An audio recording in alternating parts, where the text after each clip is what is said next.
Buenas tardes, buenos días para los invitados iberoamericanos. Gracias por atender la invitación a nuestro segundo webinario del ciclo que estamos dedicando a la Agencia Española de Protección de Datos, a la innovación y protección de datos en mujeres en la ciencia, que se inició el pasado 28 de mayo, como digo, con la intervención de la doctora perdóname, bueno, el ciclo está dedicado, el segundo webinario está dedicado, lleva el título Bioética y Derecho, proteger la privacidad en la sociedad digital post-COVID-19 y va a estar a cargo de la profesora Itziar de Lecuona, de la Universidad de Barcelona. De forma rápida paso a contar cuál va a ser el desarrollo, la logística del webinario. En primer lugar, intervendrá la directora de la agencia en torno a unos 10 minutos con una presentación del tema debate y de la ponente. A continuación lo hará la ponente Itziar de Lecuona por un tiempo aproximado de unos 35 o 40 minutos y una vez que termine la intervención se abrirá un debate, como digo, de unos 30 minutos que va a moderar el coordinador de la unidad tecnológica de la agencia, Luis de Salvador, quien le trasladará al ponente las preguntas que a lo largo de la intervención vayan llegando a través del chat de la plataforma. Una vez que termine el debate, concluirá el cierre, cerrará la directora de la agencia. La duración aproximada será en torno a 1 hora y media y informar que el webinario va a ser grabado y objeto de difusión a través de la intranet y de los canales de información externos de la agencia, la página web, el canal de Twitter. Bueno, la ponente, perdón por el error, es Carmela Troncoso, como digo, a estas horas a uno se le va la cabeza. Bueno, muchas gracias, como digo, de nuevo por su presencia y tiene la palabra la directora de la Agencia Española de Protección de Datos, Mar España. Bueno, pues muchas gracias, Miguel Ángel, por la iniciativa de estos webinarios y por ayudarnos a coordinarlo. Y gracias a Itziar por hacernos el honor de coger el testigo a Carmela y continuar con estos webinarios y a todos los asistentes que nos estáis escuchando y los que nos escucharéis, aunque no sea en directo. Esta iniciativa se enmarca pues, dentro de nuestros compromisos de responsabilidad social. Uno de ellos tiene como eje principal la innovación. Desde la agencia estamos apostando mucho por la innovación. Ya en el 2015 creamos la Unidad de Evaluación y Estudios Tecnológicos, cuyo responsable actualmente es Luis de Salvador, que será el que coordinará las respuestas. Y otro de nuestro eje es la igualdad. Y yo creo que es muy importante poner en valor a mujeres en positivo y mujeres de una trayectoria profesional y ética pues de la categoría de Itziar. Y el trinomio del que vamos a hablar hoy, innovación, protección de datos y salud, está tremendamente de moda, desgraciadamente, como consecuencia del COVID, pero nosotros hemos diseñado este webinario mucho antes de que pasara la pandemia y en estos años hemos trabajado también muchísimo en, ya quiero lanzar un mensaje fundamental a todos y a todas los que nos estáis escuchando. Es perfectamente compatible innovar con salvaguardar la privacidad de los ciudadanos en temas tan especialmente sensibles como pueden ser los datos de salud y al mismo tiempo colaborar con las autoridades sanitarias y con los investigadores en mejorar nuestra salud utilizando Big Data y todos los grandes beneficios que las nuevas tecnologías en este siglo XXI nos presentan. Y muy brevemente, si quiero dar, las palabras se las lleva el viento y lo que quiero dar es ejemplos del compromiso intrínseco, ¿no? Genético, por así decirlo, que tiene la agencia en su ADN con los temas de innovación y de salud. Soy consciente, porque estuvimos trabajando los años previos al Reglamento General de Protección de Datos y muy intensamente hasta el 2018 que se aprobó la Ley Orgánica Nueva de Protección de Datos, la Ley 3/2018, que hubo una cierta inquietud cuando se aprobó el reglamento en el entorno científico porque pensaban que la nueva normativa europea podía generar limitaciones no solo en la investigación sanitaria, sino en la investigación biomédica. Para intentar dar tranquilidad y seguridad jurídica a, digamos, las personas en cuyas manos confiamos uno de nuestros mayores bienes, ¿no? Como es la salud, hicimos público un informe jurídico en el que aclaramos los términos en que el reglamento facilitaba la investigación, ya que consideramos que esta nueva normativa europea ha dado un paso más en cuanto a flexibilidad respecto a la normativa anterior de la directiva Y precisamente como éramos conscientes de esa inquietud, introdujimos una nueva regulación específica en la disposición adicional 17ª de la Ley Orgánica, precisamente para dar esa mayor seguridad jurídica y esas mayores garantías. Brevemente, en esa disposición adicional incorporamos una regulación mucho más flexible de lo que es la investigación en salud, de manera que decíamos, y decimos, porque la normativa está vigente, que el consentimiento que se dé con fines de investigación debe interpretarse ampliamente y no específicamente como, por ejemplo, doy mi consentimiento para la investigación del cáncer de mama. No, una vez que lo doy para el cáncer de mama, esos datos valdrían, por ejemplo, para la investigación del cáncer en cualquiera de las modalidades. Otro criterio de esta disposición adicional es que las autoridades sanitarias y las instituciones públicas competentes para vigilar la salud, y esto sí que lamentablemente ha estado tremendamente de actualidad en los últimos meses, pueden realizar estudios sin consentimiento siempre que estemos hablando de situaciones de excepcional relevancia y gravedad para la salud y que siempre deberán ser determinadas conforme a criterios sanitarios. Eso es algo que en todos los informes jurídicos que hemos hecho como consecuencia del COVID, a requerimiento del Ministerio de Sanidad o de otras instituciones, siempre hemos remitido que protección de datos no puede ser un obstáculo para la salud y que habrá que estar, como por ejemplo con la toma de temperatura, a los criterios que den las autoridades sanitarias. Otro criterio de esta disposición adicional es que consideramos lícita la reutilización de datos con fines de investigación sobre la base del consentimiento cuando se utilicen para finalidades o áreas relacionadas con el estudio inicial y que en este caso pues, debe publicarse la información exigida por el Reglamento General de Protección de Datos y tiene que contar con un informe favorable del Comité de Ética de Investigación. También la nueva normativa de protección de datos, la Ley Orgánica, considera lícito el uso de datos pseudonimizados con fines de investigación, siempre que haya una separación técnica y funcional entre los investigadores y quienes realizan la pseudonimización, que los datos solo sean accesibles a los investigadores y, por supuesto, con un compromiso de confidencialidad y que haya medidas de seguridad que eviten la reidentificación. La ley dice también que el uso de datos pseudonimizados debe someterse a informe previo de los comités de ética de la investigación, en el que, si lo hay, debe integrarse un delegado o delegada de protección de datos. Y, aparte, la ley señala garantías específicas para la investigación en salud, como puede ser una evaluación de impacto, que incluya medidas contra los riesgos de identificación y que se someta a normas de calidad o directrices internacionales.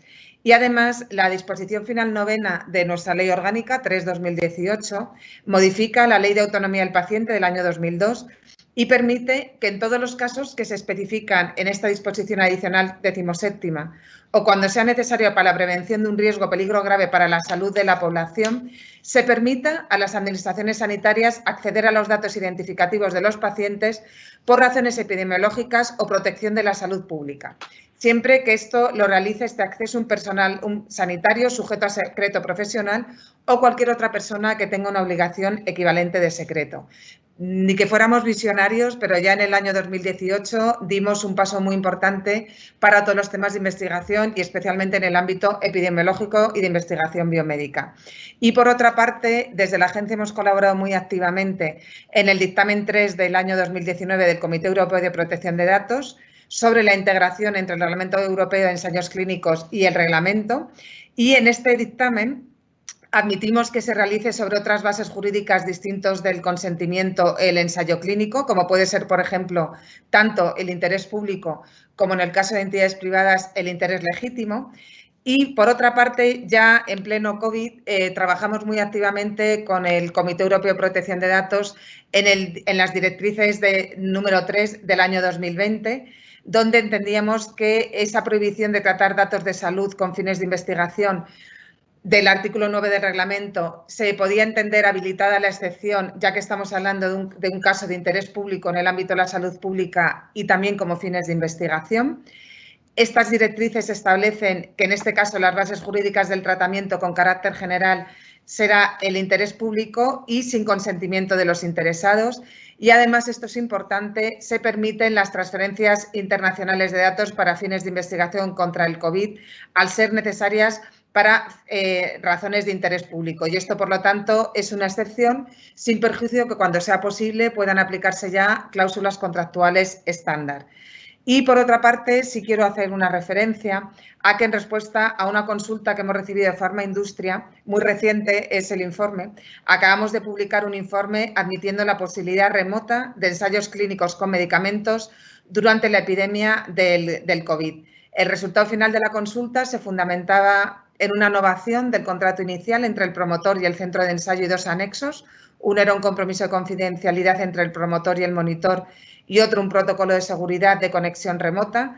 Y trabajando con Farmaindustria y con la Agencia Española del Medicamento y Productos Sanitarios,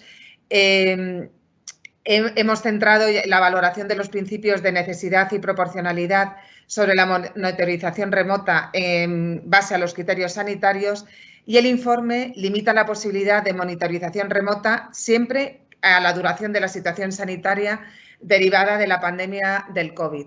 Quiero decir que todos estos informes jurídicos que he comentado están disponibles en el microsite de la agencia sobre el COVID 2019 y que en las próximas semanas vamos a habilitar, dentro de las áreas de actuación de la agencia, un área temática en relación con la investigación y con la salud. Y sin más, paso ya a presentar a la ponente principal de este webinario, que es Itziar de Lecuona. La verdad que tiene un currículum impresionante.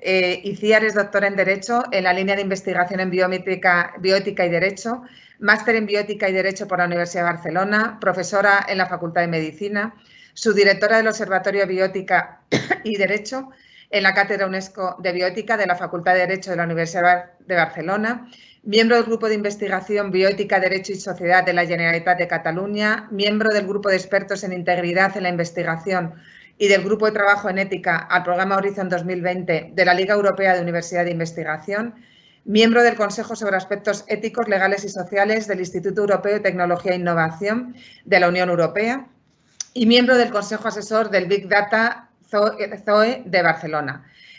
Sus líneas de investigación preferente han sido y son sobre los aspectos bioéticos, jurídicos y sociales en seres humanos, los comités de ética en investigación, ética en investigación e innovación responsable, investigación con datos masivos y la protección en la intimidad, aspectos bioéticos y legales en alimentación humana y la relación entre la bioética y los derechos humanos. Ha participado y participa en proyectos de investigación competitivos, tanto autonómicos como nacionales e internacionales, entre otros los aspectos éticos, jurídicos y sociales de la donación de ovocitos, la reproducción humana asistida y registros en ADN violado, nanoviolado, Eurostem Cell y Body Biolaw. Es conferenciante en congresos internacionales de reconocido prestigio en bioética y ha publicado varios libros y artículos en revistas científicas en los principales repositorios de calidad reconocida, además de elaborar informes para UNESCO en la sección de bioética y para el Nuffield Council en Bioethics en Gran Bretaña. En la actualidad forma parte del grupo de trabajo multidisciplinar que asesora y apoya al Ministerio de Ciencia e Innovación en materias científicas relacionadas con el COVID 2019 y sus consecuencias futuras, y ha publicado diversos artículos en medios periodísticos. Como podéis ver, ver y escuchar, Itziar es puntera no solo en los temas de innovación, de alimentación, de salud, ADN, y va a ser seguro que vamos a aprender muchísimo escuchándola. Así que sin más, Itziar, muchas gracias por reforzarnos y tienes la palabra. Muchísimas gracias. Buenas tardes a todos. Buenos días en Latinoamérica. Si les parece, voy a proceder a compartir la pantalla y poder empezar mi... Vamos a ver. ¿No me está dejando por alguna razón? No sé si ahora, porque va con un poco de retraso. Pero yo voy a ir empezando. Yo lo que quería es agradecer a la organización, en particular a la directora, la invitación. Es una agencia para nosotros de referencia en el ámbito académico por los temas que tratamos y, por supuesto, desde el punto de vista jurídico. Pero quiero enmarcar mi trabajo en un ámbito académico, pero también desde el análisis práctico de los problemas, puesto que no solo me dedico al estudio del tema desde el punto de vista de la bioética, que incluye los aspectos legales pero también sociales de los procesos de investigación e innovación en biomedicina, biotecnología y en particular lo que está ocurriendo en el ámbito de la salud, sino que también vengo a explicar esta perspectiva práctica en tanto que miembro de distintos comités de ética, en particular de investigación, para poner sobre la mesa algunos problemas a los que nos enfrentamos y tratar de encontrar respuestas. ¿Se me oye bien ahora? ¿Sí? Vale, perfecto.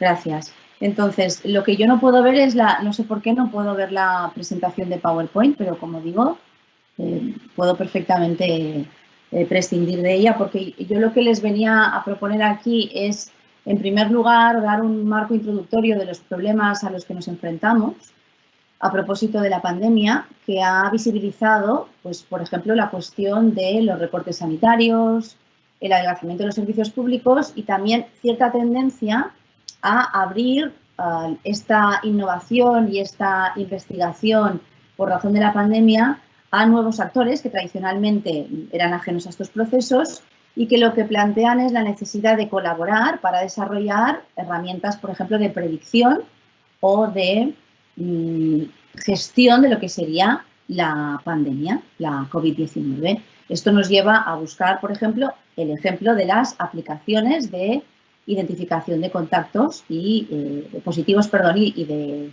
de rastreo de contactos. Este es un ejemplo que, si bien está sobre la mesa y prácticamente en todos los medios, tenemos que pensar que este tipo de aplicaciones, este tipo de aportaciones necesitan un aval ético, un aval que sea considerado adecuado, que venga cubierto para, de alguna manera, generar fiabilidad en la sociedad. Entonces, yo lo que quiero poner de manifiesto es, a través de los ejemplos que voy a dar, que tenemos un problema.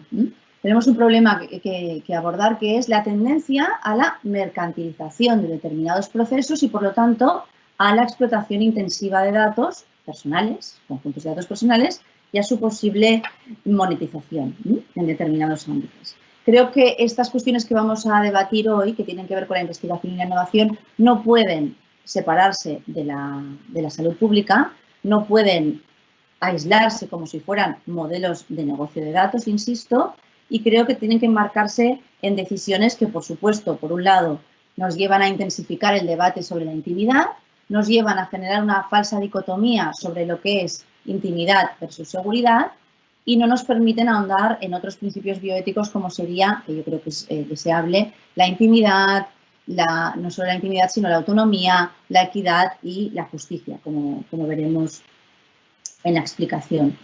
Pero claro, la cuestión es que el sustrato que yo quiero traer aquí a colación y también compartir con el contexto de la región, es de Latinoamérica, es que los datos personales son el oro de nuestro tiempo, pero a la vez existe una tremenda desafección por protegerlos y deberíamos considerar los datos personales como prácticamente un bien común, porque, como he dicho en otras ocasiones, proteger a las personas hoy en día es posible protegiendo sus datos personales. Claro, determinados conjuntos de datos, desde mi punto de vista, no pueden estar al alcance de cualquiera. Y si vemos el soporte que implica la tecnología digital, que es lo que vamos a discutir para transitar hacia esta nueva normalidad, y no voy a entrar en el tema de la vacuna, pues nos puede conducir, si no lo analizamos adecuadamente, si no lo analizamos de manera transparente, a un confinamiento digital sin fecha de caducidad, que es lo que deberíamos evitar. Por lo tanto, las decisiones que se tomen en el marco de la salud pública tienen que ser proporcionales a los fines que se persiguen, respetuosas con los derechos de las personas, temporales y reversibles, que esta era una de las diapositivas que tenía preparada. Temporales y reversibles, pero sobre todo tienen que estar fundamentadas en la evidencia científica. Y no en estas propuestas tecnológicas proclives a cierta digitalización o a lo que vengo diciendo de mercados de datos disfrazados de buenas intenciones. Entonces, como marco introductorio, en estos primeros minutos me gustaría compartir con ustedes que considero necesario debatir el papel del Estado, qué función tiene el Estado, qué función tienen las grandes corporaciones tecnológicas, fundamentalmente pues, el imperio de GAFA y fundamentalmente Google y Apple, y que existe, y es obvio, una acumulación de poder que sitúa a la persona en una posición asimétrica, en el sentido de que a más conocimiento o a más acumulación de nuestros datos personales, menos margen de maniobra tenemos. Porque, claro, de lo que estaba hablando la directora y de lo que quiero hablar yo, es decir, la inteligencia artificial, el conocido como Big Data, la biometría, el desarrollo de dispositivos de salud, se fundamentan en estas explotaciones de datos, pero ¿para qué? Para hacer patrones de comportamiento de las personas, hacer predicciones y, por lo tanto, mejorar la toma de decisiones. Entonces, creo que en esta sociedad de los datos masivos, de la inteligencia artificial y los algoritmos, necesitamos nuevas estructuras de gobernanza. No solo a golpe de ley, tenemos que también dar un lugar al ciudadano, alinear los intereses de la ciudadanía con las decisiones que se tomen en el ámbito de la salud pública y en otros ámbitos.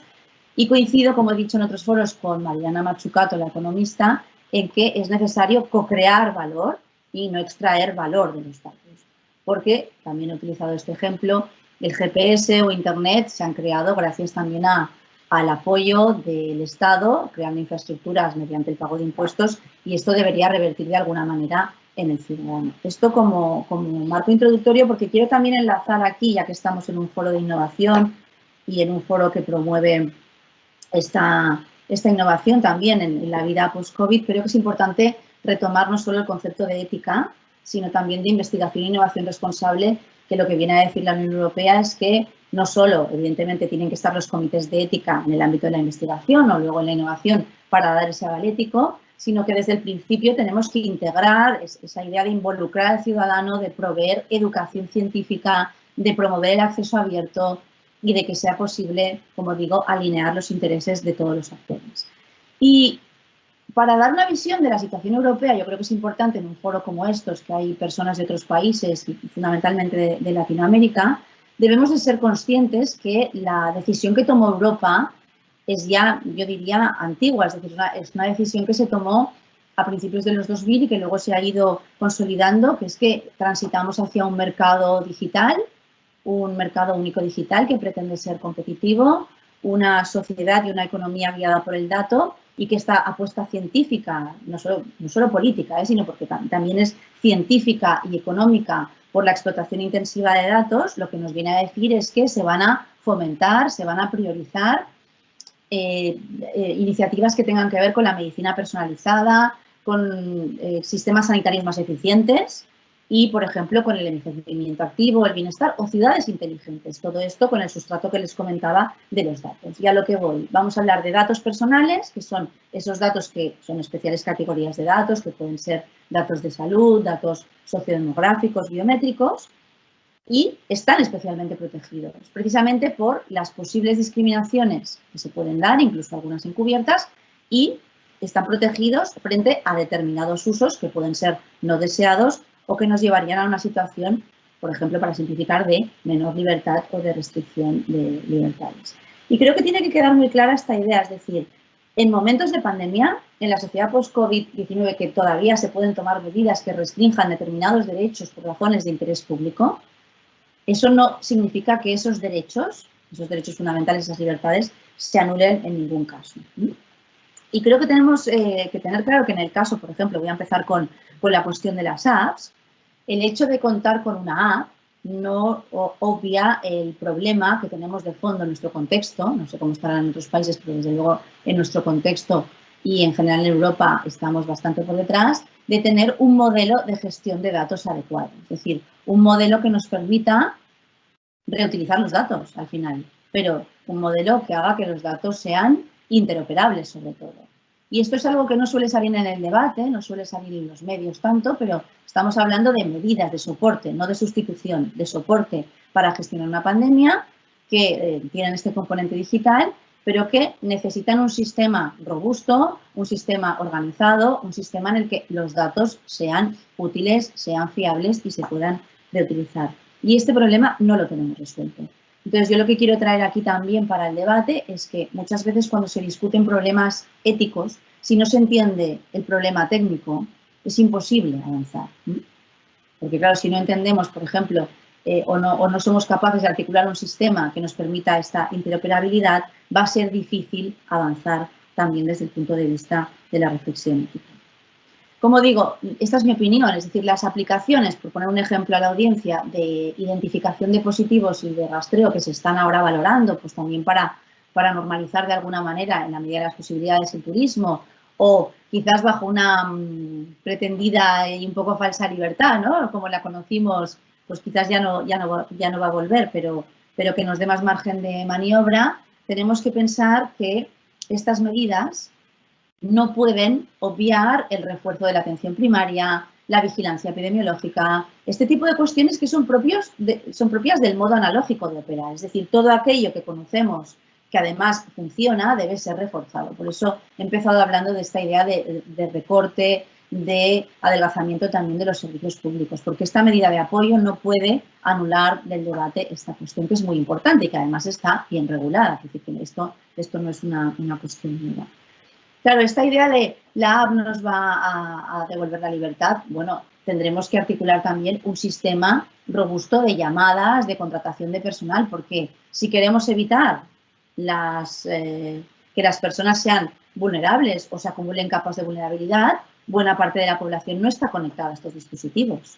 Entonces, claro, según las medidas que se tomen, pues vamos a provocar ciertos desequilibrios. Y ya que se citaba la Ley Orgánica de Protección de Datos española, creo que es importante recordar que hay un artículo que habla de este derecho de acceso a Internet y luego de esta necesidad de alfabetización digital, que creo que es una propuesta que también deberíamos debatir entre todos. Por eso creo que cuando se habla de digitalización, de innovación y de protección de datos, tenemos que centrarnos también en el aporte del factor humano y reivindicar un modelo, yo siempre digo, más analógico que digital, ¿no? Y también lo hemos trabajado en el marco del grupo del Ministerio que estamos asesorando, el Ministerio de Ciencia e Innovación. ¿Por qué no podemos obviar estas medidas que son propias de los métodos tradicionales de plan? Creo que el debate también, que hoy podemos tener aquí, se puede centrar en lo poco acertado que ha sido reflejarnos en iniciativas o en medidas como Singapur, Corea del Sur, China, que enseguida han implementado estas medidas que conllevan cierta vigilancia precisamente porque tienen un contexto político y social que nada tiene que ver con nuestro sistema.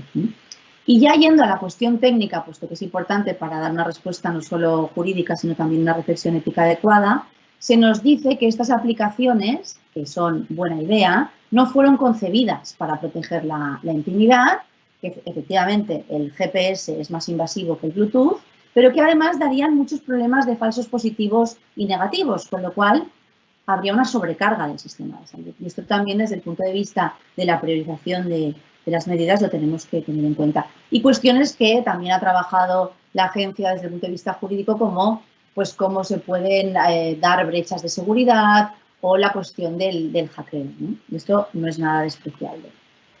Claro, tampoco creo, y esto ya pues quizás estarán de acuerdo o no, pero no creo que sea adecuado, no deberíamos aceptar que los sistemas operativos de los teléfonos ya incorporaran esta idea de notificación de exposiciones por COVID, porque estamos aceptando como ciudadanos que ya hay una decisión tomada que nos expone, desde el punto de vista de nuestra intimidad, a terceros.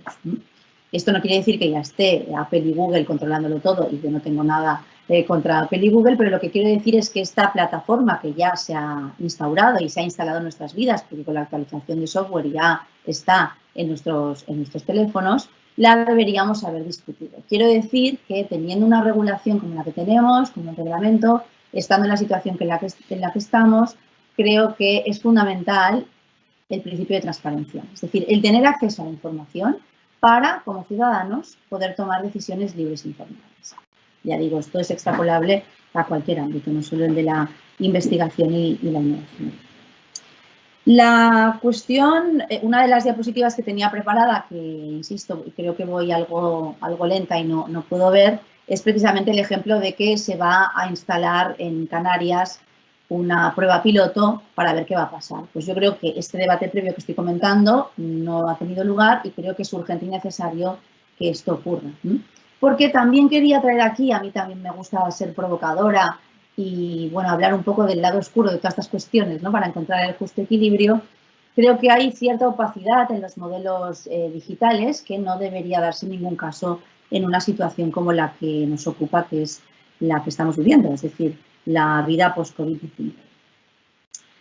Una de las cuestiones transversales de mi intervención, y lo voy a comentar ahora para luego quizás volver en algún punto sobre ello, es que necesitamos correlacionar datos, es decir, necesitamos conjuntos de datos personales.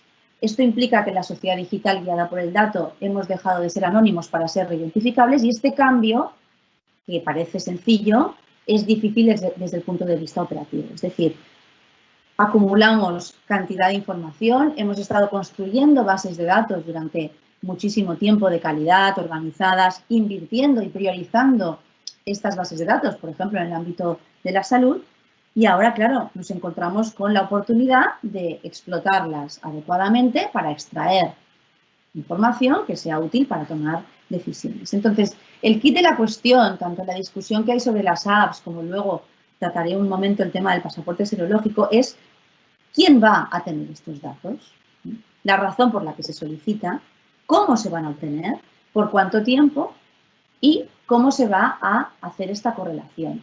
Como un ejemplo, no tendría ningún sentido, como se está demostrando, que no haya una aplicación europea que conecte a todos los europeos precisamente para pues, dar el servicio que se pretende dar. Es decir, esa idea de ayudar a la gestión de la pandemia. Esto no se está produciendo. Pero tampoco sabemos cómo vamos a conectar la información que viene de la app, de las encuestas que se puedan generar, que muchas veces hacen preguntas pues del todo sensibles, con esas historias clínicas, esa información almacenada.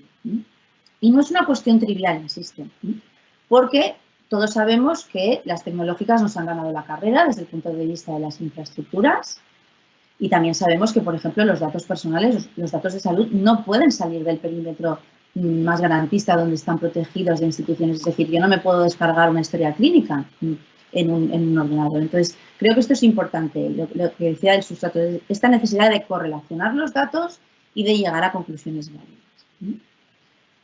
Claro, la cuestión a la que yo me enfrento y con la que prácticamente estoy obsesionada, y esto ya lo digo a título particular y los que me conocen saben que en algún momento lo voy a decir, es que se sostiene por activa y por pasiva en todos estos procesos de innovación y de investigación que los datos serán anónimos. Y en buena parte de los casos los datos no se pueden anonimizar. En todo caso, se podrían pseudonimizar. Y para ello tendríamos que ver hasta qué punto, en qué condiciones y qué técnicas, ¿no? En este sentido, la agencia también ha elaborado informes muy interesantes y de muchísima ayuda para los operadores, no solo jurídicos, sino miembros de comités como es mi caso.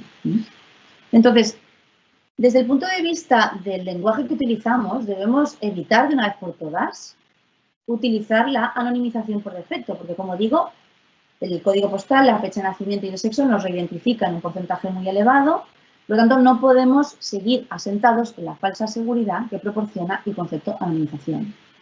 Ni tampoco, como se decía antes, por parte de la directora de la presentación, en modelos de consentimiento clásicos. Esto es otra de las cuestiones que yo tenía preparada en mi PowerPoint. Es decir, es un modelo de consentimiento explícito, el ciudadano consiente cada vez que se le pide algo, o desde el punto de vista de la salud, en determinadas situaciones podemos transitar a un consentimiento presunto porque hay una base legítima, porque hay un interés social. Esto es algo que se está discutiendo junto con la cuestión de la titularidad de los datos. A mí me interesa mucho esta percepción que tiene la ciudadanía y esta falsa concepción que tiene de que todo el mundo tiene mis datos, no es verdad. Y luego, de quién son los datos y por razones de solidaridad en el sistema, quién los custodia y si yo los puedo llegar a eliminar o no, etcétera. Esta discusión que también yo creo que es transversal viene al caso, porque hay mucha confusión y creo que deberíamos contribuir, los que trabajamos en este ámbito, a evitar este tipo de confusiones y de falsas percepciones. Un ejemplo de lo que digo, es decir, claro, los datos se pseudonimizan, se codifican o se anonimizan de manera irreversible. En este último supuesto no entraríamos a discutir nada. Es decir, lo que nos interesa saber es si se pseudonimizan, como es el caso, debido a la cantidad de datos que acumulamos, qué pasa con esto. Pero un ejemplo es cuando se nos dice que al abrir una app, que se han hecho apps en distintas comunidades autónomas, se te dice que tus datos son anónimos. Eso no es cierto porque si te pide la tarjeta sanitaria o te pide ciertas informaciones tuyas personales, Zoom, y te pide la geolocalización, el anonimato no existe. En esto estarán de acuerdo, luego lo podemos discutir. Otra cosa es que yo tenga todas las garantías, es que el desarrollador de la aplicación, el titular de la aplicación, me asegure que ha llevado a cabo un tratamiento adecuado, pero no podemos seguir instalados en la anonimización. Y perdonen que sea tan pesada, pero creo que es que las lecciones aprendidas y las cuestiones que creemos que son urgentes, pues tratar, creo que los países que nos están viendo al otro lado, ¿no?, del océano pueden incluso tomar el testigo y evitar algunos debates que nos han tomado mucho tiempo y que han sido bastante estériles. Voy a la parte más jurídica. También tenía una diapositiva preparada sobre el reglamento de protección de datos, la directiva de reutilización y los principios, como decía, de acceso a los datos, de que los datos sean encontrables, accesibles, interoperables y reutilizables. Todos sabemos que el reglamento es de 2016, su aplicación es de 2018. Los que conocemos la historia, pues podemos entender estos retrasos, y que es una apuesta europea muy proteccionista que otros países están copiando y me parece muy adecuado. Y creo que es un reglamento que tiene una innovación muy importante, que es combinar la necesidad de trabajo interdisciplinar para hacer un adecuado análisis y no solo permanecer en esa idea de que hay que cumplir la ley, sino que hay una serie de medidas que permiten en estos procesos en los que están involucrados distintos actores, los tecnólogos, los científicos de los datos, los juristas, etcétera, instituciones, por ejemplo, hablemos de instituciones de investigación, todos tienen que estar unidos para llevar a cabo, al fin y al cabo, bueno, sí, hay unas figuras determinadas, pero es muy importante que se lleve a cabo de manera adecuada lo que se conoce como la evaluación del impacto de los tratamientos. Y esto es un cambio radical, es un giro espectacular, porque antes era simplemente pues, una cuestión más reactiva y realmente ahora se exige un esfuerzo antes, de manera anticipada. Creo que esta metodología que incorpora el reglamento, en mi opinión, está muy verde. ¿Por qué? Porque a 2 años vista del reglamento, siendo esta metodología de máxima utilidad y siendo obligatoria en determinadas circunstancias, no se está aplicando. Precisamente por lo que digo, porque implica también un cambio de mentalidad. Yo no puedo hacer una evaluación del impacto, aunque yo quisiera, aunque fuera la persona acreditada y habilitada para ello, si no trabajo con un científico de los datos, si no trabajo con una persona que conoce los sistemas informáticos. Y este trabajo interdisciplinar que se exige y se viene exigiendo, se pone de manifiesto aquí que es muy difícil. Pero creo que esta es una parte muy positiva del reglamento, pero también una parte que todavía estamos en callar. De hecho, me he atrevido a decir en algunos foros que hay un incumplimiento sistemático y podría llegar a sostenerlo aquí, precisamente por la dificultad que plantea la evaluación del impacto de los tratamientos. Podemos justificarlo por su juventud, pero lo que quiero decir es que en tiempos de pandemia no se pueden relajar los estándares. Es decir, lo que decíamos de la protección de los derechos sigue igual, sigue vigente, y además esas innovaciones o esas investigaciones que van de la mano de la innovación posterior tienen que tener aceptación social, es decir, tienen que ser válidas socialmente con unos objetivos definidos y luego tienen que tener una validez científica, porque yo sostengo que en este ámbito la evidencia y la validez científica son fundamentales. Estamos hablando de la salud de las personas. Por lo tanto, la salida del confinamiento, y como pueden ver, se puede vivir sin PowerPoint y espero que no les esté aburriendo mucho porque yo sigo teniendo un poco de retraso.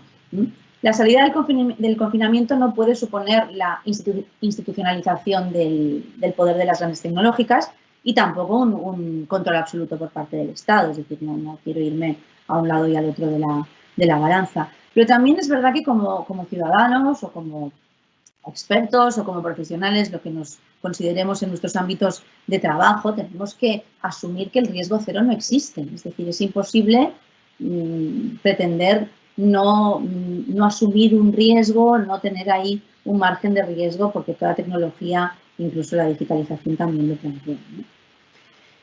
También quería aprovechar este foro porque creo que es curioso que desde el punto de vista de las aplicaciones que nos permitan gestionar la pandemia no nos ponemos de acuerdo con una app europea, que seguro que la doctora Troncoso dio un magnífico seminario que empecé a ver y que me pareció muy oportuno, pero es verdad que no nos ponemos de acuerdo. Y sin embargo, la biometría se anuncia como la medida para, por ejemplo, controlar las fronteras Schengen, ¿no? Pues para que Europa esté controlada y que además se van a correlacionar determinadas informaciones pues, o determinadas bases de datos que pueden ser pues, de inmigrantes o de otro carácter. Vuelvo a esta idea que es ese sustrato de correlación y de explotación intensiva de datos. Esto me parece algo contradictorio y, claro, tremendamente invasivo si no revisamos esta tendencia a aplicar estas tecnologías tan invasivas y si no controlamos algo que también determina el reglamento, que puede ser objeto de discusión aquí, que es esta idea de perfilados, ¿no? Perfilados de personas que nos puedan llevar a tomar decisiones y vamos a ver hasta dónde.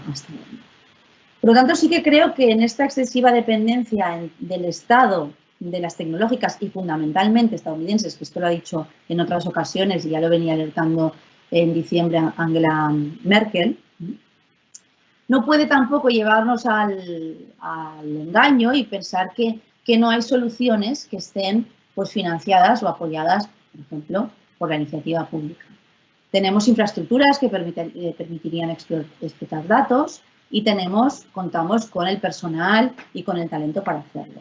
Por lo tanto, no creo que la batalla esté perdida, sí que creo que el Estado debe establecer unas condiciones muy garantistas, que los acuerdos marco no son suficientes para este ámbito, el que estamos discutiendo de la vida post-COVID, y sobre todo creo que una medida también efectiva es la alfabetización digital, es decir, fomentar la alfabetización digital, que es algo que está, como digo, en la Ley de Protección de Datos Personales y de Garantías Digitales de 2018. A más información sobre cómo se tratan los datos, cómo se gestionan los datos en la sociedad digital, reducimos asimetrías. En otros foros también he comentado la posibilidad de un dopaje de datos. Si yo sé cómo se tratan los datos, cómo se toman decisiones en base a algoritmos que se alimentan de datos, yo puedo jugar con el sistema, es decir, puedo llegar a decisiones que son las que yo quiero de manera pues casi invisible. Esta cuestión de la alfabetización digital, que ya hay varias experiencias, es fundamental.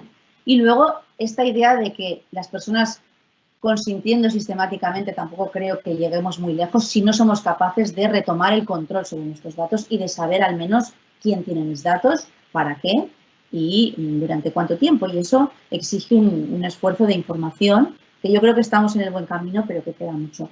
Yo siempre hablo de mi experiencia en el ámbito de la investigación biomédica, que es uno de los terrenos más garantistas y donde, como ustedes saben, transitamos de la segunda mitad del siglo XX asentados en el modelo, en el paradigma del ensayo clínico, para avanzar hacia otros tipos de investigaciones, que son dispositivos de salud, que son sistemas de predicción, que son inteligencias artificiales que nos van a ayudar.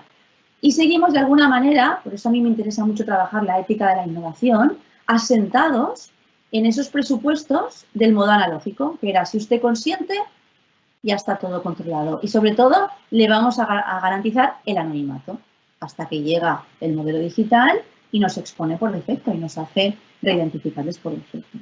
Por eso creo que en estos terrenos de investigación e innovación debemos realmente innovar desde esta perspectiva ético-jurídica, tratando de aterrizar el corpus normativo que tenemos, porque también sería falso por mi parte y no sería adecuado decir que estamos en el tema cero, que no tenemos nada hecho. Tenemos un reglamento, pero ha llegado el momento de asentarlo.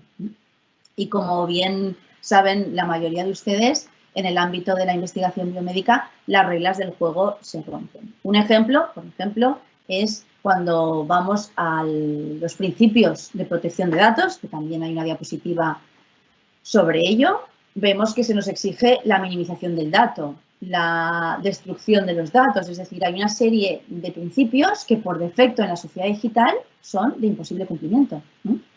Vivimos en una sociedad que acumula por defecto, cuantos más datos tengo mejor y de manera ubicua además, y yo diría que con carácter perpetuo. Entonces, afinar esta cuestión pues nos está costando, si bien esos principios son fundamentales. Y el principio de proporcionalidad y el principio, como decía, pues de quién está legitimado y que no todo en este mundo digital debe funcionar en base al consentimiento explícito de la persona. Porque vemos en otros entornos, en otros países, cómo han tomado decisiones de consentimiento presunto para explotar bases de datos de salud y en Cataluña tenemos experiencias al respecto. Luego lo podemos discutir porque quiero avanzar y simplemente quería quería dar unos apuntes sobre el pasaporte inmunológico, porque sé que es algo que está discutiéndose hoy, ¿no? Y que se está hablando también de todas las pruebas que se nos hacen, que si la toma de temperatura, que si otro tipo de pruebas que son más invasivas y qué pasa con todos esos datos que se acumulan. Hombre, yo creo que, felizmente, en un sistema como el nuestro, un pasaporte inmunitario de estas características no puede progresar, porque es incompatible con la protección de derechos y libertades. Pero lo que sí que me interesa, porque es un seminario también de innovación, es esta idea de que se construyen determinadas iniciativas o determinados modelos de negocio alrededor de esta idea de que tengamos un pasaporte inmunológico que puede ser un código QR para volver al trabajo de manera segura. Todos sabemos que la evidencia científica aquí es fundamental, es decir, no está garantizada la inmunidad. El haber pasado la enfermedad no garantiza la inmunidad. Y luego, claro, esta idea de poner etiquetas a las personas, inmune, no inmune, pues me parece muy peligrosa, precisamente porque lo que tenemos que evitar es más vulnerabilidad y discriminaciones, por supuesto, encubiertas. Entonces, últimamente en los foros en los que participo siempre cuento la anécdota de Fernando Simón, ¿no? Cuando en una de sus comparecencias le pregunta a un periodista si le parece adecuado que una persona ponga que es inmune en su currículum para buscar un trabajo y se queda pues como pasmado y considera que es algo que no es ético, que no es legal precisamente, porque como ni siquiera tiene evidencia y tampoco sería adecuado socialmente, pues se queda bastante descolocado. Yo creo que esta tendencia es peligrosa, ¿no? Esta idea de soluciones rápidas, soluciones además muy entusiastas con lo digital, este solucionismo tecnológico a todos nos embelesa de alguna manera, pero no creo que sea la solución más adecuada, ¿no? Y finalmente lo que quería destacar de mi ámbito de investigación y de innovación en estos proyectos que son basados en la correlación de datos con la ayuda de inteligencia artificial, la analítica de datos masivos, la biometría, para llegar a desarrollar aplicaciones o dispositivos digitales en el ámbito de la salud, pues lo que hemos visto, y como lo ha citado la directora de la agencia, los comités de ética de investigación, que son nuestros garantes de los derechos, de las libertades, de dar luz verde o luz roja a un proyecto, porque hacen este análisis metodológico, ético, jurídico y de impacto social de los proyectos, se han visto desbordados. Es decir, ha habido un aluvión de propuestas, ensayos clínicos para desarrollar vacunas, otras investigaciones biomédicas, pero esta pujante apuesta por sistemas de predicción basados en inteligencia artificial, pues nos ha desbordado. Yo hablo de ejemplos pues, de un gran hospital en Barcelona, un hospital público, es decir, que no es una cuestión residual. Y entonces arrastrábamos una serie de problemas que con la llegada del reglamento empezamos a ver la luz.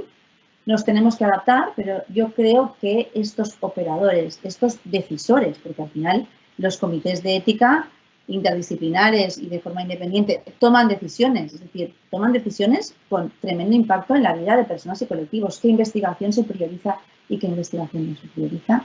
No están suficientemente preparados para enfrentarse a este paradigma de explotación e intensidad de datos. Necesitan más formación, necesitan más personal, necesitan más recursos y, sobre todo, necesitan incorporar de manera urgente este cumplimiento de lo que es la evaluación del impacto de los tratamientos en determinadas circunstancias cuando la ley así lo indica.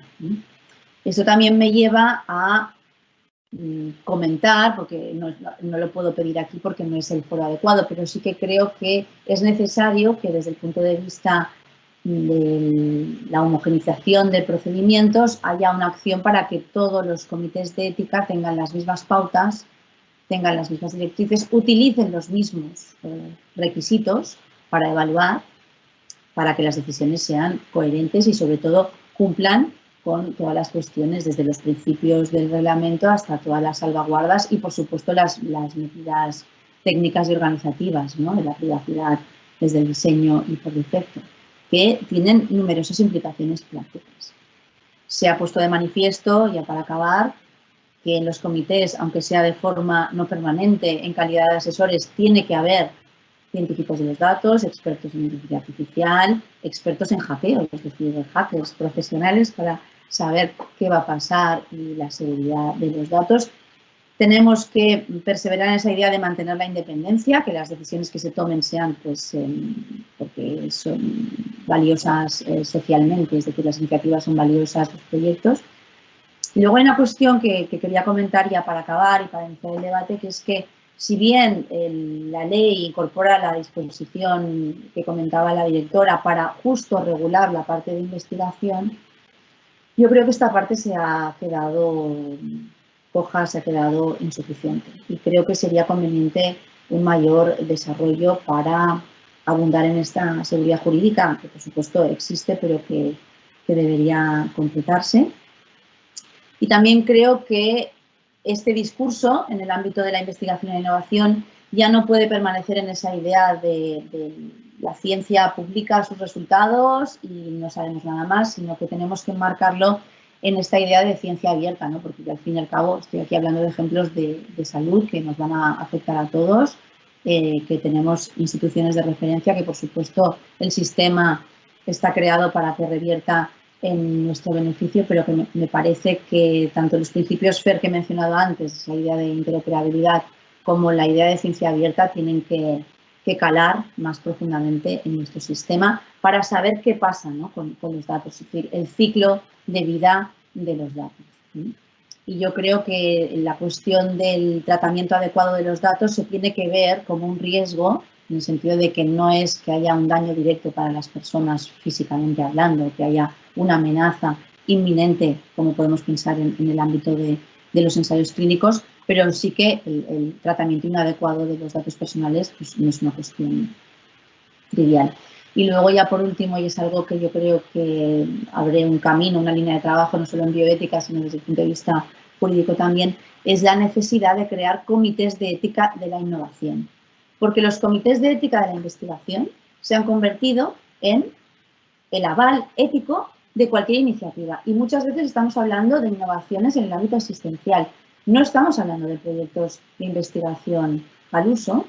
Y claro, todo el mundo, todos los operadores requieren este aval ético, es decir, que estas personas de manera interdisciplinar están capacitadas para emitir un dictamen favorable en un ámbito y como no hay nadie que pueda cubrir este hueco, se les sobrecarga todavía más. Y esto es un problema, porque efectivamente quien da el sello de calidad, para así simplificarlo, es pues, el comité de ética. Y con esta intervención acabaría mi discurso para dar paso a las intervenciones. Espero que se haya oído bien y no me he atrevido a tocar más el ordenador por si se colapsaba. Y bueno, por supuesto les dejaré la presentación de PowerPoint que están todas estas ideas maestras. Muchísimas gracias. Muchísimas gracias, Iciar. Ha sido una presentación llena de temas muy impactantes, muy agudos, los que crea bastante inquietud en las personas que están siguiendo este evento.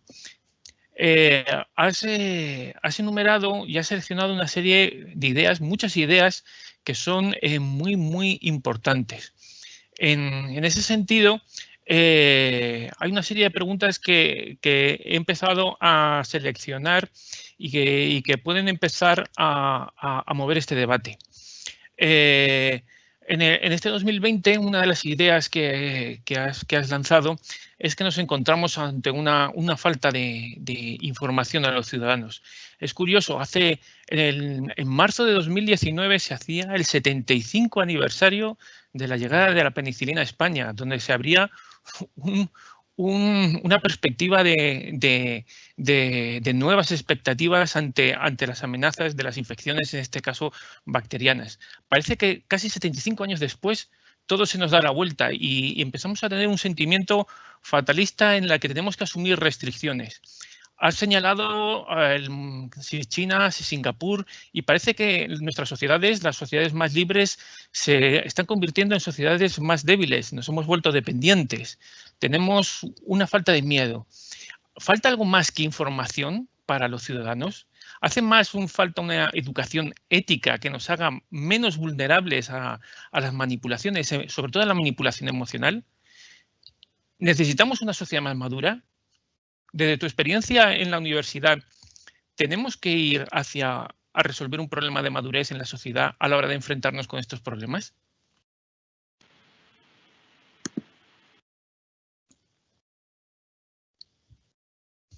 ¿Tienes el...? Sí, es que va un poco, ahora, es que va un poco retrasado.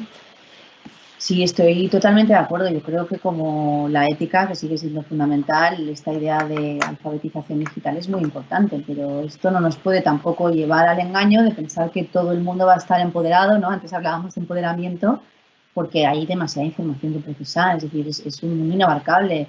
Hace un año estábamos hablando del Big Data y ahora ya estamos hablando de la inteligencia artificial y la robótica social, es decir, es inabarcable. Yo creo que a determinados niveles esta exigencia de alfabetización es fundamental. Y eso no quiere decir que tengamos al ciudadano que no tenga que saber nada, porque lo que he dicho es que falta transparencia para que el ciudadano tome decisiones. Pero sí que encuentro que es como la ética, una cuestión transversal que desde las escuelas se tiene que fomentar, porque estas asimetrías que comento pueden ser claras y visibles y tenerlas delante tuyo y percibirlas, pero es que luego están todas estas discriminaciones encubiertas porque terceros tienen un poder sobre ti, saben y han hecho un patrón de mi comportamiento, igual no me dan un trabajo, el ejemplo típico, ¿no? Esto lo ha puesto de manifiesto también la agencia, es decir, que terceros como la banca, como otros operadores que acumulan información sobre ti, claro, utilicen esta información de manera no adecuada, esto a mí me puede llevar, o un empleador, es decir, yo nunca sabré por qué no soy la candidata perfecta y quizás es porque tienen más datos de mí de los que acumulo yo, ¿no? En el peor de los casos. Y entonces a mí me parece muy interesante lo que tú decías. Primero, la educación, pero una educación que no es que ahora nos vamos a poner todos es como decir, me voy a leer todos los periódicos todos los domingos, eso es imposible, ¿no? ¿Cómo lo hacemos? De tal manera que el mensaje se entienda, es decir, ¿qué significa ser anónimo hoy? Pues es que el anonimato ha muerto y esto hay que entenderlo.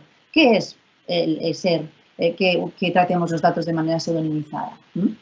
Este tipo de cuestiones. Y luego la desafección social que hay por la protección de los datos. Es que todo el mundo habla de que le dan igual sus datos y al final los datos, es decir, son como decía, ¿no? el oro de nuestro tiempo.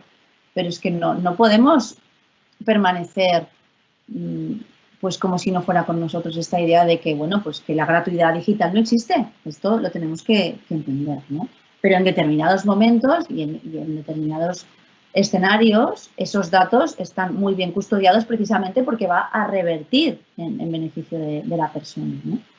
Es muy complejo, pero creo que en determinados niveles, como conclusión, no se están tomando las riendas como deberían tomarse, precisamente porque falta esta comprensión, como ha ocurrido en otros ámbitos como la genética. Pues cuando te hablan del CRISPR-Cas y la técnica de edición de genes, pues vamos perdidos, ¿no? Pero a determinados niveles esto no se puede aceptar. En relación a lo que has estado comentando, ahora mismo en este último punto, en relación a la información genética, está claro que si no se está produciendo ya, es inevitable que se empiecen a realizar estudios sobre características genéticas de los individuos o de grupos humanos en relación pues a comprender y a contener esta pandemia y las futuras pandemias que puedan aparecer. Desde el punto de vista de protección de datos, está claro que la información genética aparece de forma explícita como una categoría especial de datos. Pero para los profanos en estos temas, la investigación y la recogida de datos genéticos puede afectarle en mayor grado por tener una mayor sensibilidad a tener desconocimientos, a tener prejuicios sobre estos temas y idear mundos distópicos en relación a esta investigación. ¿Qué iniciativas se están tomando en este punto? Y desde tu punto de vista, ¿cuáles son los desafíos más importantes que puede suponer el tratamiento de información genética en un contexto como el de la actual pandemia? Sí, yo creo que en este sentido contamos con un sistema muy garantista. A mí me gusta poner siempre el ejemplo de cómo se almacenan las muestras biológicas en biobancos, ¿no? La red de biobancos que tenemos en España. con una serie de nodos, es decir, los requisitos. Es un régimen muy garantista, que como digo, hablamos de investigación e innovación pues, con personas, con muestras biológicas y con sus datos, porque al final, claro, si queremos una medicina personalizada y queremos avanzar en esta medicina también translacional, pues no nos queda otra, ¿no? que utilizar esa información. Pero a la vez creo que hay un problema, como ponía de manifiesto, que se abren mercados de datos personales y hay muchos ejemplos en Internet y en otros foros, fundamentalmente en las redes sociales, que nos hablan de que nos van a decir de dónde venimos, hacia dónde vamos y que tu genética y tú es lo que más importa y a partir de ahí envío una muestra al más allá, no se sabe dónde y bueno, eso tiene un impacto en mi intimidad. A eso me refiero, como ciudadano tenemos que saber discriminar a quién le doy mis datos y para qué y las consecuencias que esto tiene. Pero este último ejemplo nada tiene que ver con nuestro sistema que está pensado precisamente para proteger los datos de las personas para que luego estos tratamientos y estas terapias estén a disposición. Entonces son dos ejemplos magníficos, ¿no? Del buen uso y el uso que no tiene ninguna trascendencia, pero que abre ciertos mercados de datos que el ciudadano tiene que saber discriminar. Pero bueno, el mundo de la genética, yo he trabajado mucho también todo el tema de almacenar cordones umbilicales para uso autólogo. Claro, la salud siempre ha venido muy bien, ¿no? Es decir, es algo por lo que todos nos preocupamos. Pero yo creo que tenemos que saber diferenciar y apostar por modelos garantistas, como es el caso de los biobancos y bueno, nuestro sistema de evaluación de la investigación es muy potente.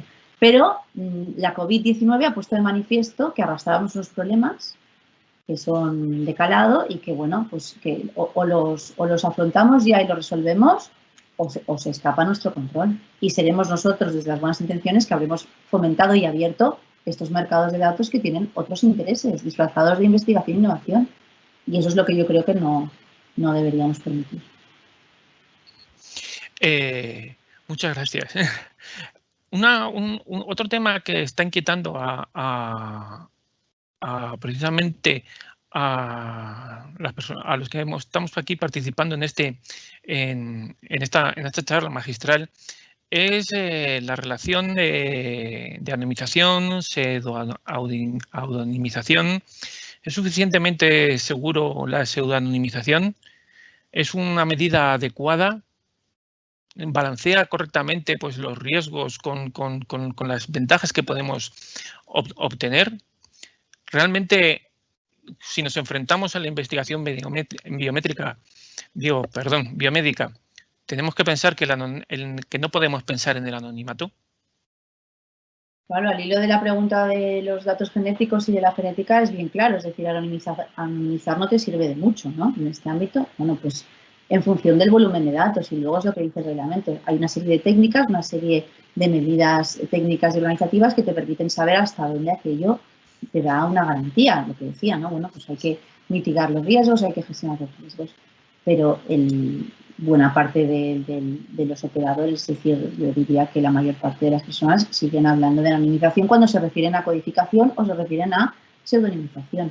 Entonces, por eso decía que a veces también, esto lo hemos vivido todos en distintos ámbitos, una herramienta y una metodología que viene determinada por el reglamento, que yo creo que es una oportunidad única, y además, como bien se define, es un reglamento proactivo, se acaba burocratizando. Es decir, no puede ser que no, es que tenemos este sistema y los datos están protegidos. Bueno, usted me tiene que explicar qué va a hacer, de qué parte, qué técnica de encriptación va a utilizar. Este tipo de explicaciones que antes no eran necesarias porque no era tan complejo, es decir, la tecnología no estaba tan desarrollada.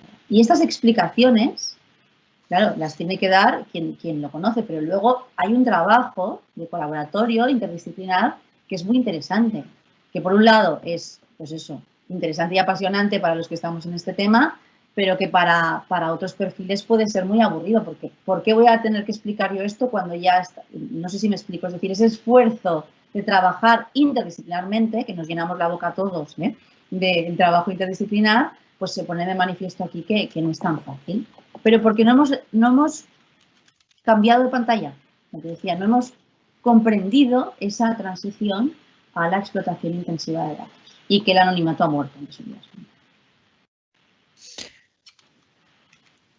Antes se ha comentado acerca de una figura que puede ser muy importante, no exactamente una figura, sino un cuerpo que puede ser muy importante, como son los comités éticos de innovación. Ahora mismo están jugando un papel importante en el ámbito de la innovación y la investigación. ¿Hay expertos en protección de datos implicados en esos comités éticos de innovación?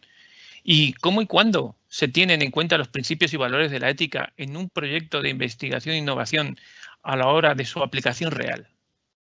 Sí, la pregunta es muy pertinente porque por reenvío y por falta de este tipo de tradición, porque nos estábamos siempre centrando en el paradigma del ensayo clínico, se produce un reenvío de los comités de ética de la investigación, es decir, reciben los proyectos de las áreas de innovación para tener este sello ético.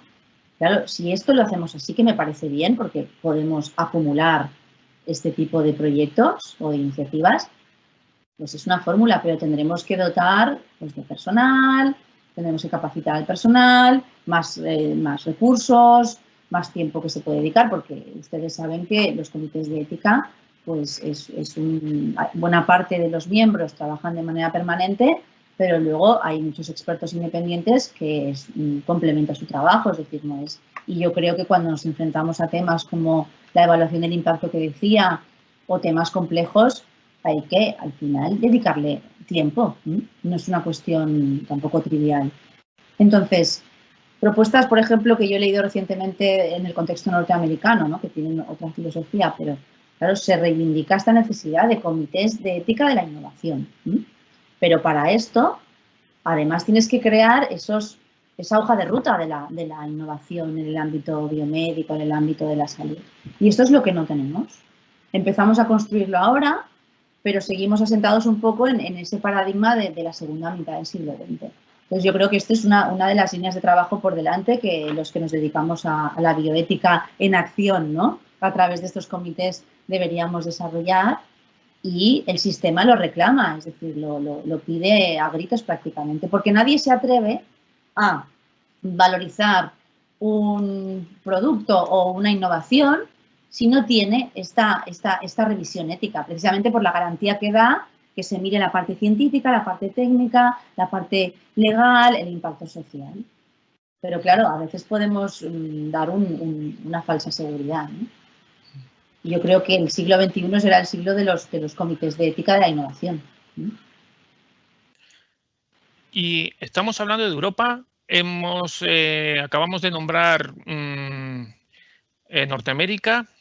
Pero habría que ver qué pasa con Iberoamérica. Iberoamérica está atravesando ahora también unos momentos muy duros. Y ¿cómo ves la situación que hay ahora mismo en Iberoamérica en relación a estos temas?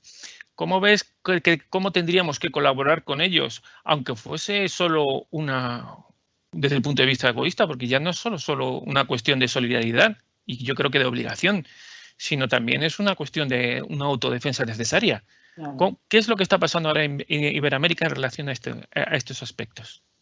Pues yo creo que los problemas de la región, hemos creado muchas redes de investigación y docencia en bioética con países latinoamericanos, Argentina, Brasil, Colombia, Ecuador, comparten, Uruguay, etcétera, comparten los problemas y tienen prácticamente los mismos retos y las mismas inquietudes.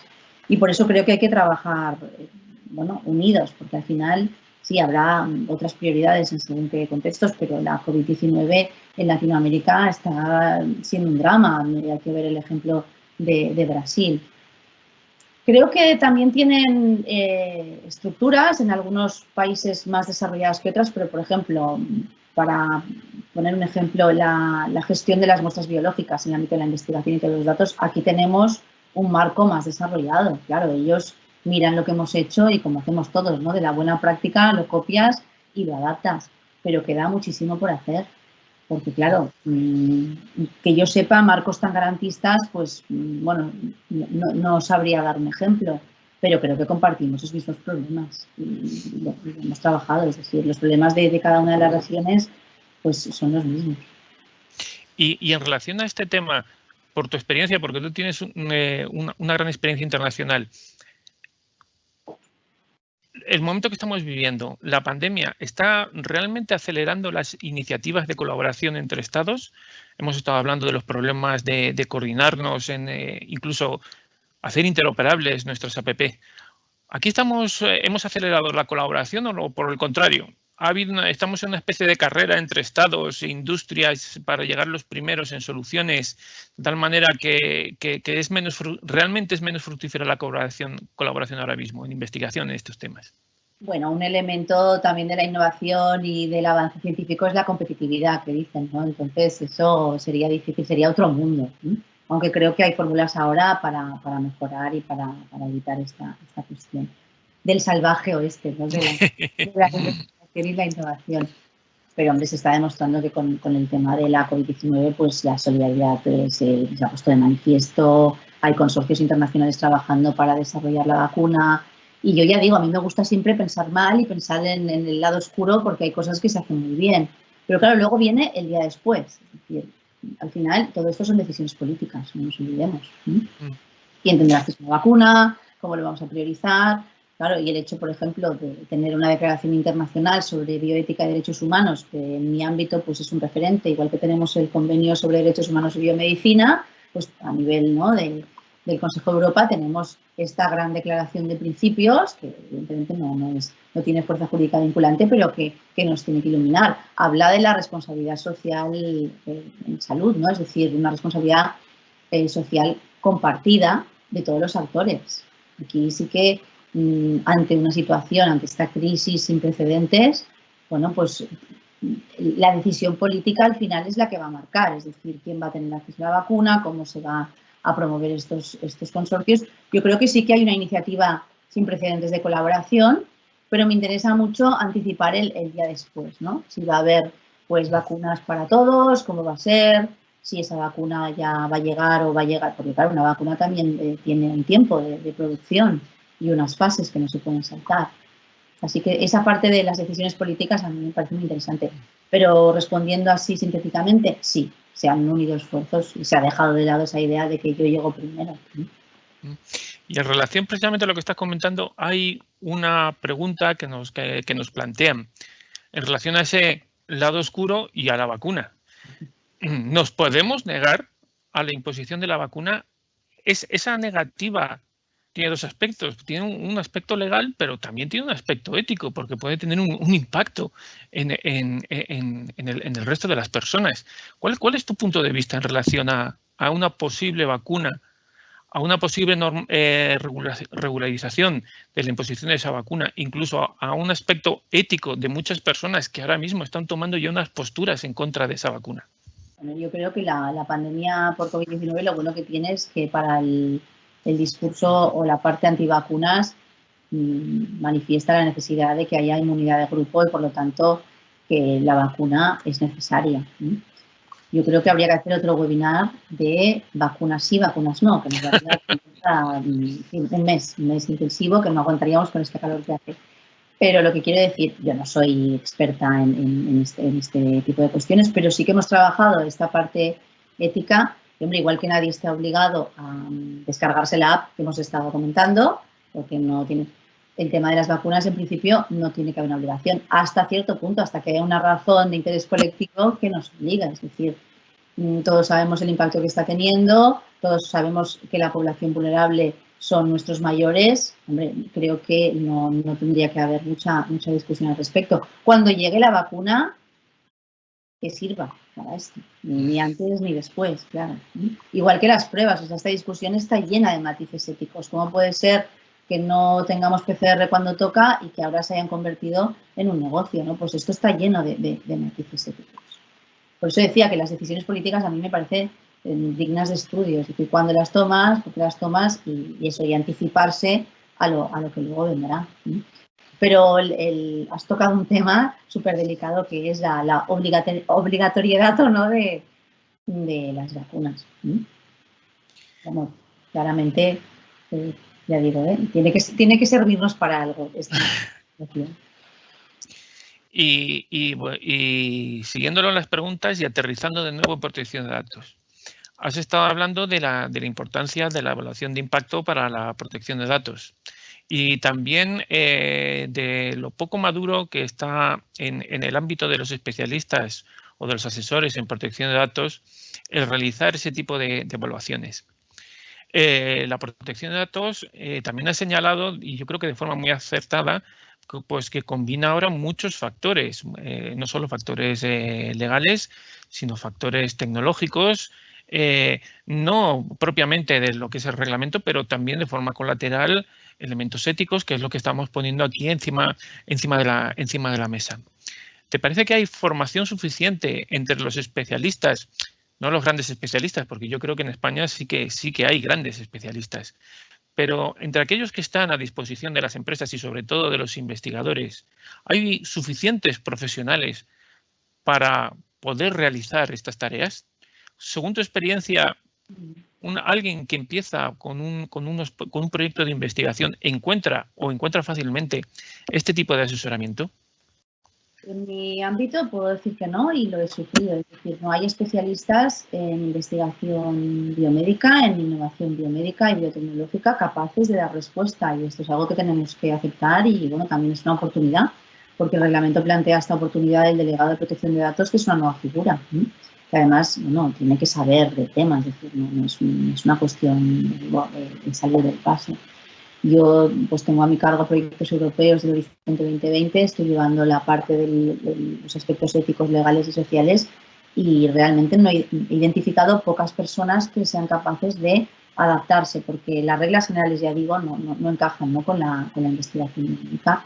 Y luego determinadas cuestiones previas que tienen que ver con el consentimiento, con cómo funcionan estos procesos de investigación, un ensayo clínico y sobre todo, donde veo que hay más vacío, y esto es algo que en Latinoamérica también pueden ponerse las pilas, es cuando se trabaja con grandes consorcios, porque todos sabemos que desde el punto de vista de los negocios pues no es tan complejo como un proyecto europeo en el que hay iniciativa pública, privada, en el que, bueno, hay una duración determinada, en el que además pues hay pues explotadores de datos, hay terceros, ¿no?, que van a tener acceso a determinados datos. Esa figura de la corresponsabilidad, que para mí es algo que realmente tiene una parte metafísica y otra parte operativa, es muy complejo, ¿no? El llegar a determinar en qué situación estás y sobre todo determinar responsabilidades, ¿no? Pero creo que también es una oportunidad, es decir, lo que no estaría bien es tenerlo todo resuelto, sería aburridísimo, ¿no? Al igual este seminario. Pero, por otro lado, percibo que se recibe con cierta reticencia esta idea del delegado, porque es una figura que viene de fuera, que en estos procesos tiene que saber mucho cómo funcionan los hospitales, los grandes hospitales universitarios, los centros de investigación. Y claro, te dicen, tiene que ser una figura independiente, pero preséntame a alguien independiente que sepa. Claro, entonces, de alguna manera se adapta desde dentro y se utilizan figuras desde dentro, pero ahí hay un sesgo, ya incorporas un sesgo, como tantos otros, ¿eh? Claro, si voy a aprovechar, ya no ves igual el proyecto, ya no es lo mismo. No sé si me explico, es decir, claro, es mejor saber cómo funcionan las dinámicas que venga uno de fuera a darte la vara con preguntas. Y luego hay una cosa que me asombra mucho, que es que, por ejemplo, en mi ámbito, que son todos, bueno, se desviven cuando hay un checklist, es la emoción máxima. Yo soy jurista y claro, el checklist a mí me gusta, pero yo cuando veo, pues no sé, un texto, pues también me quedo más tranquila, ¿no? Pero la emoción esa del checklist y ves un poco que estas cuestiones metodológicas van hacia el checklist y no lo acabamos de incorporar, pues me preocupa. Pero bueno, yo creo que la idea de tener un delegado de protección de datos especializado en estos ámbitos, vamos, es fundamental. Y creo que la agencia, que tiene muchísimo material, este material, si no estás muy metido en la dinámica, claro, como todo, ¿no?, pues se te escapan muchas cosas, pero falta formación también, para que los demás entiendan la figura del delegado y, bueno, toda esta cuestión que incorpora el reglamento, ¿no? Creo que, igual que reivindico la alfabetización digital, también creo que deberíamos hacer más acciones formativas. En relación a los datos, a veces se habla mucho de datos y se habla poco de información. Y tú has señalado una figura muy importante precisamente en este tipo de grandes aplicaciones masivas de datos, un profesional que tiene que estar en estas aplicaciones de Big Data e inteligencia artificial, que es el científico de datos. Aquel que separa el grano de la paja, aquel que obtiene realmente información de esos datos y puede garantizar la calidad de los datos, evitar la manipulación de los datos, el propio envenenamiento de los datos con las distintas técnicas que hay. Ahora mismo ese científico de datos es otra figura importante en este tipo de aplicaciones, además del delegado de protección de datos, pero también tienen la suficiente formación ética, porque no solo se supone que vamos a tener un profesional frío, sino que también tiene que ser un profesional comprometido. ¿Existe esa formación ética del científico de datos y también tiene ese conocimiento necesario, no solo ético, sino también en la normativa de protección de datos? ¿Cuál es tu experiencia? Pues mi experiencia es muy positiva y eso es algo que, mira, no lo había puesto en la presentación, pero tienes toda la razón. Nosotros llevamos dando clases en la Facultad de Medicina pues a médicos, a profesionales de ciencias de la salud, pero desde hace unos 5 años los informáticos y los que se estaban especializando en analítica de datos masivos y estas tecnologías nos pidieron formación, tanto en grado como en posgrado, sobre ética y, bueno, les gusta llamarlo ética y privacidad bueno, hay nombres más sexys, porque lo de la ética a veces, a no ser que sea obligatoria, no se matricula nadie. Este luego lo podemos cortar, pero es así, ¿no? Entonces, la experiencia es muy positiva porque ellos mismos identifican los sesgos y las discriminaciones algorítmicas. Entonces, preguntan de quién es responsabilidad. Si de ellos, de quienes se encargan del algoritmo. Y lo que dicen es que estamos muy equivocados en el sentido de decir, bueno, es que el algoritmo pues tiene unas decisiones y son sesgadas, ¿no? Pues nunca una mujer va a llegar a tener el puesto de trabajo porque el algoritmo incorpora un sesgo y siempre va un hombre por delante porque eso es de lo que aprende, ¿no? De la realidad. Y lo que te dicen ellos, claro, en función de cómo alimentas tú a estas bases de datos, te va a salir un resultado. Ya no es tanto el algoritmo que programes, sino de dónde sacas estos datos. Entonces, ellos estaban muy preocupados por tener ciertas nociones de lo que es la privacidad, pero claro, tiene que ser algo pues sexy, no puede ser el artículo 43 dice, sino una visión más práctica. Y luego esta cuestión de quién es responsabilidad, que me pareció muy interesante. Porque si uno analiza todos estos sistemas de predicción, por ejemplo, entras en una UCI, ¿no? Y el triaje, ¿no? Hay máquinas máquinas en el sentido de inteligencias más o menos sofisticadas que te ayudan a tomar decisiones, ¿no? El médico necesita ir de la mano de estos tecnólogos, yo les llamo científico de los datos, pero igual no es lo más adecuado, y lo que te dicen es que, claro, quien tiene el poder es el que está programando el algoritmo, pero el médico es el responsable, porque al final es el que sabe de cardiología, es el que sabe, y luego habrá una decisión humana, para eso están las sesiones clínicas, solo faltaría. Entonces te das cuenta de lo que decía antes, la necesidad, o sea, ahora ya no podemos ir solos, no se pueden tomar decisiones aisladas. Y quien está dando la cara no tiene el conocimiento que se requiere para entender el problema. Y eso es lo que ellos decían, ¿no? Pues necesitamos formación porque si yo soy responsable de una decisión injusta, pues lo tengo que decir. Y después de que te haya ametrallado a preguntas que muchísimas gracias por tu implicación en las respuestas, que han sido muy brillantes, ya solo la última. Solo la última, porque ya son casi las 6:30 y es una opinión. Una opinión. Es en relación precisamente a las aplicaciones de rastreo de contactos. ¿Cuál es tu opinión de que sean voluntarias? ¿Realmente esto les resta eficacia? ¿Es importante que sean voluntarias? ¿Sería importante que a lo mejor no lo fueran? Claro. Esto son preguntas muy difíciles porque voluntario, hombre, yo creo que por razones de solidaridad, de ayudar a los otros, porque la pandemia al final nos ha puesto a todos en una situación muy incómoda. Yo puedo ser asintomático y contagiar a mi suegra, puedo de alguna manera, pues bueno, ser quiero decir que yo creo que las personas por ayudar al otro se la descargarían, independientemente de que fuera voluntaria o obligatoria. No considero un escenario de obligatoriedad.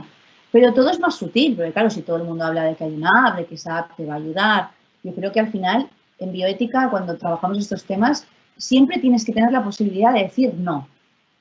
Y solo puedes tener la posibilidad de decir no ante estas situaciones cuando tienes información suficiente. Hombre, porque dicen, hay una app que va a ayudar y encima te va a identificar y le va a avisar al otro. Claro, pero ahí pagas un precio. Por eso digo, hay que discutir sobre el valor y el precio de los datos personales. Es que no te saldrán las cuentas quizás al final. Y sobre todo un tema de fiabilidad, porque lo que decía de los falsos positivos y falsos negativos, el Bluetooth, esta aplicación que yo puedo tenerla, imagínate, en un escenario de obligatoriedad, la pared de al lado, que igual yo no he estado en contacto con esa persona en los últimos días, detecta que es un contacto mío. Y eso me da una decisión que es errónea. Entonces, este tipo de cuestiones técnicas también, si se pulieran, que se pueden, nos ayudarían a tomar mejores decisiones. Pero en ningún caso obligatorio y más información para poder decir no, en su caso. Pues muchísimas gracias por tu respuesta. Te doy las gracias personalmente, te doy las gracias en nombre de todos los que están atendiendo a esta lección magistral y ya doy paso a la directora de la agencia, a Mar España, para que cierre este brillantísimo webinar. Pues bueno, yo seré breve, pero me ha encantado, Itziar, la combinación de la profundidad de los conocimientos que tienes y luego los mensajes tan claros que das. Yo me he quedado con algunos que, a modo de resumen, el sistema pide a gritos comités de ética e innovación, faltan especialistas en investigación biomédica y delegados de protección de datos especializados, el anonimato ha muerto. Coincido plenamente en la necesidad de una mayor alfabetización digital y que empecemos por los jóvenes, pero desde primaria. Ahorraríamos muchísimos disgustos, tanto las familias como la propia sociedad. Coincido también plenamente, Itziar, en la necesidad de que haya un debate y la total transparencia en el desarrollo de las apps. Has apuntado que es necesario un mayor desarrollo jurídico de la Ley 3/2018, la Ley de Protección de Datos, en relación con la investigación biomédica. Sí te pediría que luego ya nos hagas llegar ya internamente las propuestas que creas donde pueda haber más campo, porque a lo mejor lo podemos analizar a través del gabinete jurídico de la agencia, a través de algún informe. Y sí quería comentar, yo creo que el futuro de una sociedad que se precie, como es la sociedad europea, ¿no?, que es la más garantista con este derecho fundamental, como es la protección de datos, pero sin embargo se está quedando atrás en materia de innovación. Hoy leía una noticia que las 20 empresas más punteras a nivel de innovación y tecnología, ninguna es europea, o son americanas o son asiáticas, es decir, hay que equilibrar ambos temas. Y creo que es fundamental pues, apostar porque debe ser compatible tanto la ética, la innovación y la privacidad. Estamos trabajando y te invito, luego hablamos para ver qué propuestas podemos trabajar.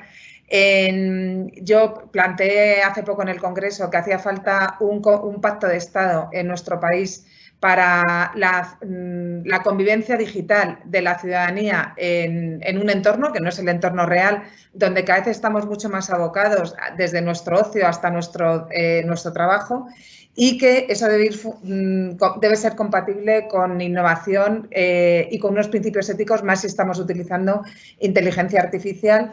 Y me tomo los deberes. Es cierto que hemos trabajado con muchísimos materiales en materia de innovación y en materia sobre todo de salud, pero bueno, con el plan estratégico y el compromiso de responsabilidad social hemos hecho como 75 guías y herramientas, pero nos falta una que no se nos ha olvidado, pero como es tremendamente compleja, la hemos dejado para el año que viene si podemos, y ahí sí que podemos empezar a trabajar también, que es una guía o por lo menos orientaciones que den criterios en materia de investigación biomédica.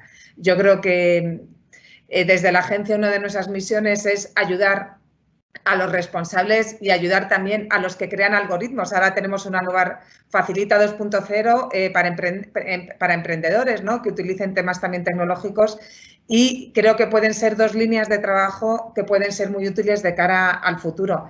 Y bueno, me ha encantado, ha sido un placer. Muchísimas gracias. Gracias a todos los asistentes aquí en España y en Latinoamérica. Y me encanta la idea de estos webinarios porque creo que están siendo tremendamente interesantes en su contenido. Así que muchas gracias. Muchísimas gracias, un placer.